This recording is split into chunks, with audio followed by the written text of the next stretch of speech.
আমরা মনে মনে বলেন খাই খাই সব খালি সন্তানের উপরে চাপাই দেন, বিয়ে দেরি করবে সন্তানের কি লাভ? দোস্ত, বিয়েকে যত দেরি করাতে পারবে ও জিনার কামটা তত বেশি ছড়াইতে পারবে, লাভ নাই। আচ্ছা, এখন আপনারা যদি করেন বিয়ে করেন বিয়ে করেন বিয়ে করেন, আপনার না শরীয়ত তাড়াতাড়ি করে তুই কি বস শয়তান করে রাখ, আমি পোটলাটা পাল্টাই আসি। তো পোটলাটা পাল্টাই আমি আপনার সামনে পেশ করছি কি বাল্য বিয়ে। নতুন পোটলার নাম কি? কথা বুঝেন নাই আপনারা? নতুন পোটলার নাম কি? বলেন বলেন তাড়াতাড়ি বলেন, নতুন পোটলার নাম কি? বাল্য বিয়ে। শরীয়তের বিধান হচ্ছে লা তাকতুলু আওলাদাকুম খাশিয়াতা ইমলাক, দারিদ্রতার ভয়ে সন্তান হত্যা করা যাবে না। এবার চিৎকার করে সবাই বলেন তো জন্ম নিয়ন্ত্রণ কি? এটা ননিসিল কে জোরে কর সবাই করেন, যারা করছেন তারাও করেন। দেখেন শুনেন একটা মাসআলা শুনেন, হারামে যদি কেউ লিপ্ত হয় সে কবিরা গুনাহ করছে, শরীয়তে তার পরিচয় হচ্ছে সে ফাসিক। কিন্তু যদি হারামকে কেউ হালাল মনে করে শরীয়ত বলে সে কাফের।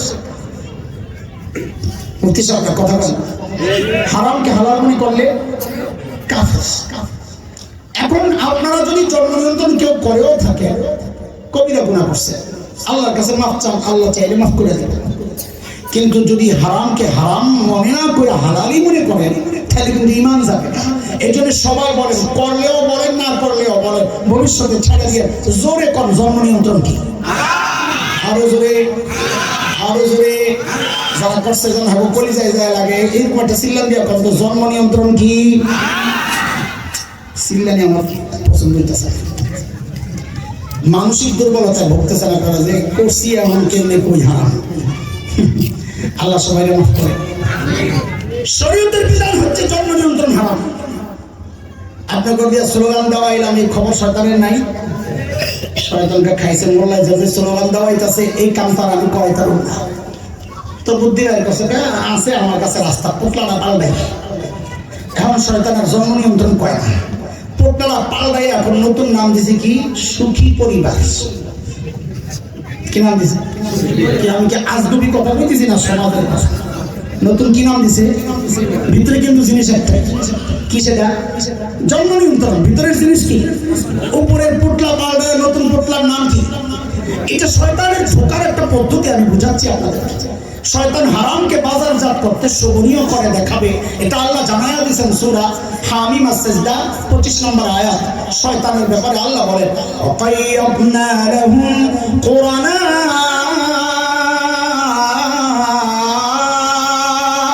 ফাযায়্যানু লাহুম মা বাইনা আইদিহিম ওয়া মা খালফাহুম। আল্লাহ তাআলা যার উপর শয়তান চাপায়া দেয়, শয়তান তখন ধোঁকা কেমনে দেয় বলে হারামকে বাজারজাত করার জন্য হারামকে সে শোভনীয় করে দেখায়। মানে হলো পোটলাটা পাল্টাইয়া সহনীয় করে দেখানোর চেষ্টা করে যেন আপনি না বুঝে হারামে জড়ায় আছেন। ঠিক ট্রান্সজেন্ডারও এমন অনেকগুলো ফেতনারে পোটলা পাল্টাইয়া ভিতরে ঢুকাইয়া দিছে। এক নম্বর হচ্ছে সমকামিতা। এক নম্বর কি?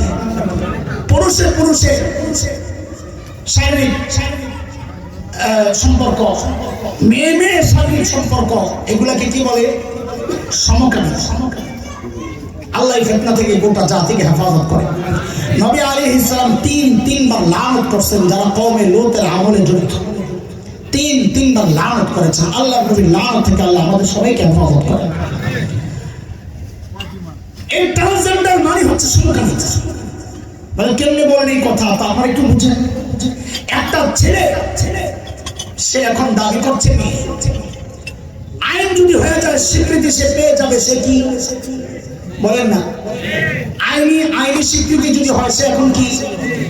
কিন্তু আল্লাহ বলেন লা তাবদীলা লিখালকিল্লাহ, তোরে ছেলে বানাইছি তুই ছেলে। সারা দুনিয়ার চিকিৎসা বিজ্ঞানী চেষ্টা করে তোরে মেয়ে বানাইতে পারবে না। আল্লাহ বলেন ছেলে, আল্লাহ বলেন। কিন্তু আইন যদি হয়ে যায় আইন বলবে সে।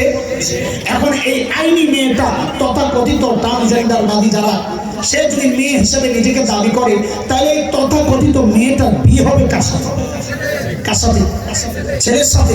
তো বিয়ে হয়েছে ছেলের সাথে, আল্লাহ বলেন সেও। তাহলে এখন বিয়ে হইলো কার কার? এই ছেলে ছেলে বিয়ে, ছেলে ছেলে সংসার, ছেলে ছেলে শারীরিক সম্পর্ক, এটাই তো সমকামিতা। আপনি যদি মেয়ের দিক থেকেও ধরেন একই কথা। একটা মেয়ে সে হঠাৎ দাবি করলো আমি আপনার থেকে ছেলে, এখন এই তথাকথিত ছেলেটার বিয়ে হবে কার সাথে? মেয়ের সাথে। আল্লাহ বলেন তুই মেয়েই রইছস লা তাবদীলা লিখালকিল্লাহ। তাহলে মেয়ের সাথে হচ্ছে, এটার নামই তো সমকামিতা। সমকামিতাকে বাজারজাত করতে না পাইরা ওরা পুতলা পাল্টায় এখন সমকামিতাকে বাজারজাত করার চেষ্টা করছে, আইনি স্বীকৃতি আদায়ের চেষ্টা হচ্ছে। অথচ আমাদের দেশের আইনে সমকামিতা নিষিদ্ধ। এখন ওই নিষিদ্ধ জিনিসকে নতুন করে হালাল করতে গেলে তো অনেক রক্তারক্তি হবে। এখন তারা পদ্ধতি পাল্টাইছে, বলে পুতলারা পাল্টাইয়া নতুন নাম দে, নতুন নাম হচ্ছে ট্রান্সজেন্ডার। চলেন আরেকটা শুনেন, পুতলা আরেকটা ছিড়ি, চলেন সত্যের সন্ধান করি। সেই পুতলা হচ্ছে কোরআনুল কারীমের সূরাতুন নিসা। কোন সূরা বলেন আমার সাথে, বলেন মুখস্থ করেন এগুলা। কোন সূরা? 11 নম্বর আয়াত। নাম্বার কোন সূরা? 4 নম্বর পারা। এই আয়াতের একটা টুকরা হচ্ছে আল্লাহ বলেন লিযাকারি মিসলু হাযিল উনসায়াইন, দুই মেয়ে যা পাবে এক ছেলে তা পাবে। এই বিধান কার? আপনারা জানেন না? মেয়ে পায় অর্ধেক, ছেলে পায় ডবল। মেয়ে দুইজন মেয়ে যা পায় একজন ছেলে তা পায়। জানেন না এই মাসালা? আরে জানেন না? জানেন না? ওরা বহুদিন চেষ্টা করছে শরীয়তের এই বিধানকে রদ করার জন্য একটা স্লোগান চটকদার লাগাইয়া, সেই স্লোগানের নাম হচ্ছে সমান অধিকার। কি অধিকার? কি অধিকার? কিন্তু মোল্লাদের এই চিৎকার চেঁচামেচির কারণে ওরা বেশি সুবিধা করতে পারে না। ওদেরকে নানান ভাবে বুঝাইছে। আরে দিনদার মানুষ, হযরত কি বলবো, আমার এক মুসল্লি একদিন আমার আয়া কয় কি, হুজুর যাই বলেন না এই বিধানটা আমার কেমন কেমন জানি লাগে। একই বাবার সন্তান, একজন পাইবো 2 অংশ, একজন পাইবো 1 অংশ, আমার না কেমন কেমন জানি লাগে। আমি তো আপনার ইমানটা লইও আমার কেমন কেমন জানি লাগে। কারণ আল্লাহ আল্লাহ রাসূলের সিদ্ধান্ত আসার পর কোনো কেমন কেমন নাই। কোরআনে আসছে না সূরা আহজাবে, মা কানা লিমুমিনিন ওয়ালা মুমিনাহ ইযা কাদাল্লাহু ওয়া রাসূলুহু আমরা আন ইয়াকুনা লাহুমুল খিয়ারাতু মিন আমরিহিম। আল্লাহ আল্লাহ রাসূলের বিধান আসার পর কোনো কেমন কেমন নাই। যা বলবেন আল্লাহ তা মেনে নেওয়ার নাম হচ্ছে ইসলাম। কিন্তু আপনাদেরও তো ভিতরে ভিতরে একটা কেমন কেমন লাগতে পারে, হুজুর কোন তো দেখি সমান সমান হইল না কেন? তো একটু ছোট্ট করে বুঝাইয়া দেয়, ছোট্ট করে, লম্বা সময় নিব আওয়াজ এখানে আমার পিছনে, ছোট্ট করে বুঝাইয়া দেয় যেন বেশ না। শরীয়তের প্রত্যেকটা বিধান যৌক্তিক। যুক্তি আমার বুঝে আসে না, আমার মাথা দুর্বল এই জন্য। শরীয়ত এই যুক্তি দিয়ে বুঝার জিনিস না, শরীয়ত বুঝতে হবে কোরআন সুন্নাহ দিয়া। ঠিক আছে কথা? আমার মাথা ওই লেভেলে যাওয়ার মতো উপযুক্ত আল্লাহ বানান নাই।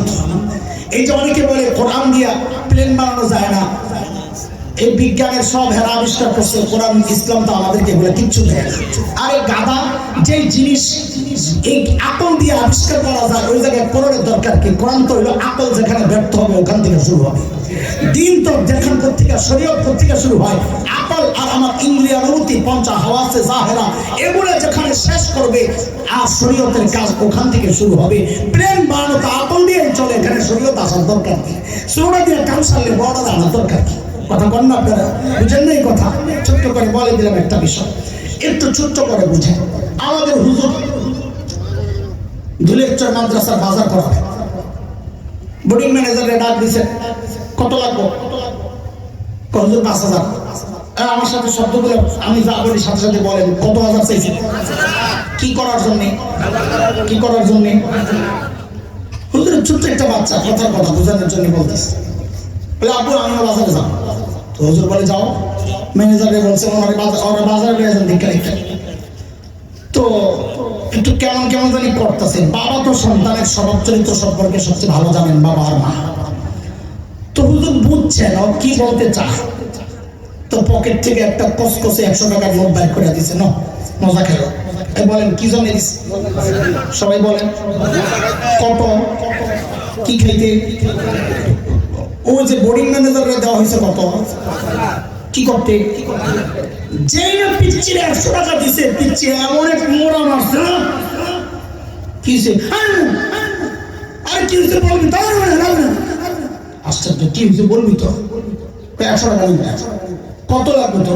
5,000। কত? কি জন্য? হুজুর দিতে সমান অধিকার আমার 5,000। আচ্ছা কত দেখি? হুজুরে 5,000 দিছে কি জন্য? ওরে 100 দিছে কি জন্য? এখন মজা খাওয়া গ্রুপ যদি কর সমান অধিকার, আমারও 5,000 দেওয়া লাগবে, এটা যৌক্তিক দাবি না পাগলামি? এই পাগলামি সমান অধিকারের নামে আপনাদেরকে গেলানোর চেষ্টা হচ্ছে। কেমনি? কারণ আল্লাহ ছেলেকে ভাগ দিছে কয়টা? জোরে বলেন। মেয়েকে ভাগ দিছে কয়টা? ছেলেকে আল্লাহ ভাগ দিছেন 2টা, কিন্তু দায়িত্ব দিছেন 4টা। বলেন। মেয়ের ভাগ দিছেন 1টা, দায়িত্ব আমি যেমনে বলি, যা বলি হুবহু ওইভাবে ওইটাই বলবেন। বলেন জিরো। আমার মতো হয় না, জিরো। ভাগ কয়টা? দায়িত্ব কয়টা? জিরো। জোরে ভাগ কয়টা? দায়িত্ব কয়টা? ছেলের ভাগ দিছেন কয়টা? দায়িত্ব কয়টা? এবার বুঝেন কেমনি দায়িত্ব 4টা। ও ছেলে, তুমি যদি স্বামী হও, তোমার স্ত্রীর ভরণ পোষণের দায়িত্ব তুমি স্বামীর। ও ছেলে, তুমি যদি বাবা হও, তোমার কন্যার ভরণ পোষণের দায়িত্ব তুমি বাবার। ও ছেলে, তুমি যদি সন্তান হও, মায়ের ভরণ পোষণের দায়িত্ব তুমি সন্তানের। ও ছেলে, তুমি যদি ভাই হও, বোনের ভরণ পোষণের দায়িত্ব তুমি ভাইয়ের। দায়িত্ব কয়টা? ভাগ কয়টা? এই যে 2 ভাগ দিছে কিসের জন্য? বাজারের জন্য। এই 4 জনে খাওয়াই দিব বাজার কয়টা, এই জন্য ভাগ দিছে। কথা কয় না? মেয়েরা আল্লাহ ভাগ দিছেন কয়টা? দায়িত্ব আমার মতো হয় নাই, জিরো। মানে জিরো কেমনি? বলে ও মেয়ে, তুমি যদি স্ত্রী হও, তো তোমার ভরণ পোষণের দায়িত্ব তোমার স্বামীর। ও মেয়ে, তুমি যদি মা হও, তোমার ভরণ পোষণের দায়িত্ব তোমার ছেলের। ও মেয়ে, তুমি যদি কন্যা হও, তোমার ভরণ পোষণের দায়িত্ব তোমার বাবার। ও মেয়ে, তুমি যদি বোন হও, তোমার ভরণ পোষণের দায়িত্ব তোমার ভাইয়ের। দায়িত্ব কয়টা? মেয়ের দায়িত্ব কয়টা? জিরো। বলেন মেয়ের দায়িত্ব কয়টা? ভাগ পাইছে কয়টা? দায়িত্ব নাই তোর ভাগ দিছে কেন? মজা খাইতে। বলেন আরে কি খাইতে? আরে কি খাইতে? কি খাইতে? ওই 5,000 দিছে কি জন্য? এমন মজা খাওয়া গ্রুপ যদি কয় আমারও সমান সমান দেওয়া লাগবো, আমারও 5,000 দেওয়া লাগবো, সমান অধিকার, এটা যৌক্তিক দাবি না পাগলামি? এমন এই পাগলামির সমান অধিকারের নামে বাজারজাত করার চেষ্টা ওরা করছে, কিন্তু ব্যর্থ হইয়া এখন পুটলা পাল্টাইছে। পুটলা পাল্টায় নতুন পুটলার নাম দিছে ট্রান্সজেন্ডার। বলে ট্রান্সজেন্ডারের মাধ্যমে সমান অধিকার বাস্তবায়ন কেমনে করবে হুজুর? বুঝেন, এক বাবার 1 ছেলে 1 মেয়ে, ভাগ হবে কয়টা?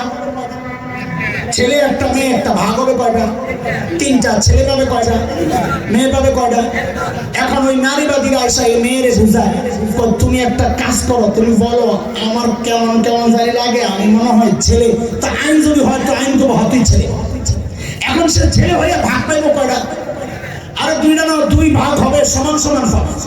এই দেখেন আগে সমান অধিকারের চেষ্টা ওরা করেছে, ব্যর্থ হইয়া এখন ট্রান্সজেন্ডারের লেভেল লাগাইয়া মেয়েটারে ছেলে বানাইয়া এখন ছেলে আর ছেলে সমান সমান ভাগ দিয়ে দিবে। ওইভাবে পারে নাই, এইভাবে খাইতেছে।